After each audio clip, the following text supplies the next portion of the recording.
پاکستان اور بھارت کے درمیان اہم سرحدی گزرگاہیں کون سی ہیں؟ آئیے جانتے ہیں اس رپورٹ میں۔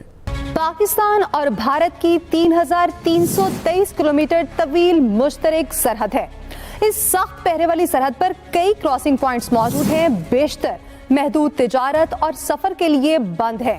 دونوں روایتی حریفوں کے درمیان اہم زمینی، ریل اور سمندری سرحدیں لگتی ہیں۔ سب سے پہلے بات کر لیتے ہیں واہگہ اٹاری بارڈر کی۔ واہگہ اٹاری بارڈر لاہور کو بھارتی شہر امرتسر سے ملاتا ہے۔ بدھ تک سڑک کے ذریعے یہ دونوں پڑوسیوں کے درمیان واحد منظور شدہ رابطہ تھا۔ یہ کراسنگ پرچم اتارنے کی تقریب کے لیے بھی مشہور ہے۔ یہ سرحد پاکستان اور بھارت کے درمیان سامان کی ترسیل کے لیے ٹرمینل اور ریلوے اسٹیشن کے طور پر کام کرتی ہے۔ اس کے علاوہ افغان ٹرانزٹ ٹریڈ کے لیے بھی ایک اہم راستہ ہے۔ روزانہ سینکڑوں پاکستانی اور بھارتی اس سرحد سے سفر کرتے ہیں۔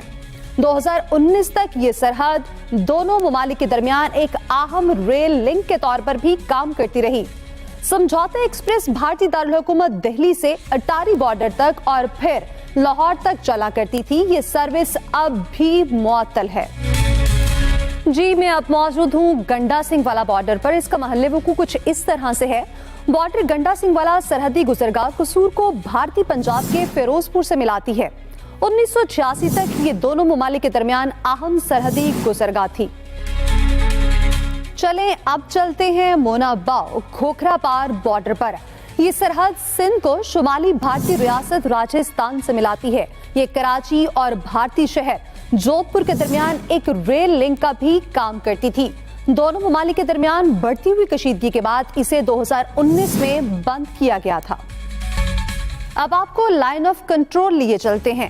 لائن آف کنٹرول متنازع کشمیر کے علاقے کو پاکستان اور بھارت کے درمیان تقسیم کرتی ہے۔ جموں کشمیر کا متنازع علاقہ ان دونوں ممالک کے درمیان تقسیم ہے۔ 1947 میں آزادی کے بعد سے دونوں حریفوں کے درمیان جموں کشمیر کے معاملے پر 2 جنگیں ہو چکی ہیں۔ اب کچھ بات کر لیتے کرتارپور راہداری کی۔ کرتارپور راہداری ایک سرحدی گزرگاہ اور مذہبی اہمیت کے حامل راہداری ہے جو سکھوں کے 2 مقدس مقامات کرتارپور میں گردوارہ دربار صاحب کو بھارت کے گرداسپور میں گردوارہ ڈیرا بابا نانک سے جوڑتی ہے۔ کرتارپور راہداری کے ذریعے بھارت اور دیگر ممالک سے سکھ یاتری پاکستان میں اپنے مذہبی مقدس مقامات کی زیارت کے لیے آتے ہیں۔ اس راہداری کا افتتاح 9 نومبر 2019 کو سکھ مذہب کے بانی گرو نانک کی 550ویں سالگرہ کے موقع پر کیا گیا تھا۔ اور اب آپ کو سر کریگ